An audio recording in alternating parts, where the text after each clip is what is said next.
मैंने असम के दौरे कई बार किए थे और बाद में जब मैं मुख्यमंत्री था तब भी आता था। मुझे याद है जब हम सांसद थे, एक बार संसदीय समिति हमारी यहाँ आई थी। कनेक्टिविटी का आता पता नहीं था, सड़क कनेक्टिविटी हो, रेल कनेक्टिविटी हो, एयर कनेक्टिविटी हो, असम में स्थिति बहुत खराब। मैं बहुत विस्तार में नहीं जाऊंगा, चारों तरफ विकास की बयान है। अब कोई कल्पना करता था कि आसाम कभी सेमी कंडक्टर हब बनेगा, यहाँ हजारों बच्चों को सीधे रोजगार मिलेगा। निवेश की उस समय जब कांग्रेस की सरकार थी, कल्पना नहीं कर सकते। और आप कनेक्टिविटी की दृष्टि से देखें तो पहले सड़कों पर चल नहीं पाते थे, आज सड़कों पर विमान उतर रहे। 60 साल में 3 पुल, 10 साल में 6 बन गए और कई बन रहे हैं। मैं एम्स की बात करूं कि मेडिकल कॉलेजेस की बात करूं, एजुकेशनल इंस्टीट्यूशंस देख लीजिए आप। अभी प्रधानमंत्री जी आए थे, 47,000 करोड़ रुपए की विकास की सौगात देके गए। काम गिनाऊंगा तो घंटों हो जाएंगे।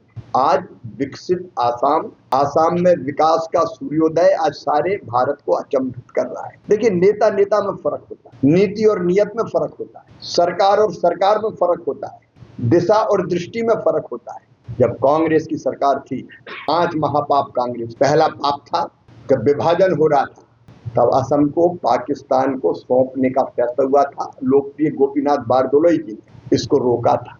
दूसरा पाप स्वर्गीय पंडित जवाहरलाल नेहरू जी, तब जब भारत के प्रधानमंत्री थे और चीन का आक्रमण हुआ था, केवल ये कह के पल्ला झाड़ दिया कि असम संकट में, लेकिन हम कुछ नहीं कर सकते। तेजपुर में उस समय क्या हुआ, बैंक के कहते हैं ब्रांच मैनेजर को जो करेंसी थी उसको छुपाना पड़ा था और रातों रात लोग वहां से निकल गए। भाग्य भरोसे, भगवान भरोसे छोड़ दिया। तीसरा महापाप कांग्रेस की सरकारों ने किया, घुसपैठियों का गढ़ बना दिया। वोट बैंक के लालच में घुसपैठ, जमीनों पर अवैध कब्जा होते रहे, घुसपैठी आतंक का पर्याय बन गए। काजीरंगा तक को नहीं छोड़ा। ये जो आसाम के साथ, आसाम की अस्मिता के साथ, आसाम के जीवन मूल्य परंपराओं के साथ ऐसा विश्वासघात किया कि जिसको आसाम कभी भूल नहीं सकता। आसाम के महापुरुषों का अपमान, लोकप्रिय गोपीनाथ बारदोलाई जी, भारत रत्न कांग्रेस ने नहीं दिया। अब जिनके कंठ और स्वर और संगीत ने पूरे विश्व को अचंभित किया, श्रद्धेय भूपेन हजारिका जी, उनको भारत रत्न दिया हमारी सरकार ने। और जब भारत रत्न दिया तो उस समय भी अपमानित किया, गाने बजाने वालों को दे दिया। और एक और 5वां महापाप, लोकतंत्र का गला घोटा। यहाँ जब यहाँ के छात्र आंदोलन कर रहे थे आसाम को बचाने के लिए, असम आंदोलन, उस समय उन पर गोलियां चलाई गई, उनको कुचलने का काम किया। और लोकतंत्र को तो कांग्रेस ने हमेशा रौंदा है।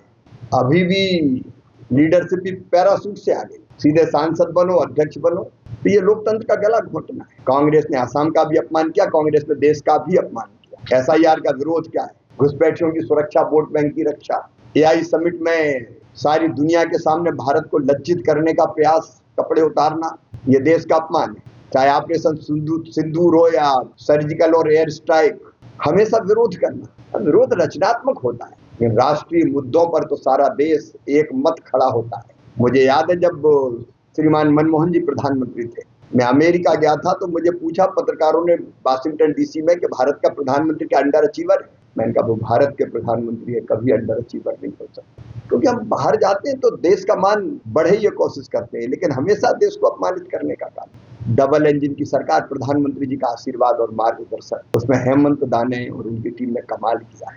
हेमंता विश्व शर्मा जी, मैं उनको बधाई देता हूँ। आज जो घुसपैठियों से जमीन मुक्त करवाई, वो बहुत बड़ा काम है। और असम को सुरक्षित करना केवल असम को सुरक्षित करना नहीं है, हमारा संकल्प है विकसित आसाम, सुरक्षित आसाम। लेकिन आसाम की सुरक्षा मतलब देश की सुरक्षा है। घुसपैठिए कई हिस्सों में यहीं से फैलते हैं। और जो विकास किया है, और विकास के साथ साथ जन कल्याण के काम जो मुख्यमंत्री हेमंता विश्व शर्मा जी ने किए, अद्भुत और अभूतपूर्व है। मित्रों, अरुणोदय जैसी योजना महिला सशक्तिकरण का प्रतीक है। परिवार की महिला मुखिया के खाते में जब पैसे आते हैं, तो वो सारी राशि परिवार के कल्याण में खर्च होती है, जीवन स्तर उठता है। बेटियों की शिक्षा के लिए जो काम किया है, सचमुच में अद्भुत है। बहन और बेटियों का आर्थिक सशक्तिकरण, सामाजिक सशक्तिकरण, राजनीतिक सशक्तिकरण और शैक्षणिक सशक्तिकरण के लिए जो योजनाएं बनाई है, अब यहाँ 3 लाख हमारी लखपति दीदी हैं, और अब तो दुगना करने का लक्ष्य तय हुआ।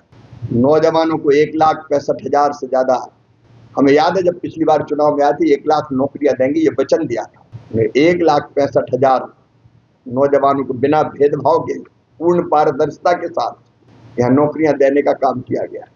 यहाँ शिक्षा के साथ साथ स्वास्थ्य के क्षेत्र में अद्भुत काम हुआ है। अब मेडिकल कॉलेजों की संख्या हमें अचंभित करती है। किसान कल्याण की अनेकों योजनाएं आसाम में केंद्र सरकार के सहयोग से चल रही। आसाम की खेती एक मिसाल बनेगी, ये हार्टिकल्चर का हब बनेगा। मैं उस पर विस्तार से नहीं जा रहा, लेकिन केंद्र सरकार की सारी योजनाएं, प्रधानमंत्री किसान सम्मान निधि, किसान क्रेडिट कार्ड, प्रधानमंत्री कृषि सिंचाई योजना, प्रधानमंत्री फसल बीमा योजना, सब पर यह सरकार बहुत अच्छा काम कर रही है। गरीबों की तड़फ का मैं केवल गरीबों के कल्याण की तड़फ का केवल एक उदाहरण मैं देना चाहूँ। चाय बागान के मजदूरों को भाग्य भरोसे छोड़ दिया था कांग्रेस की सरकार ने।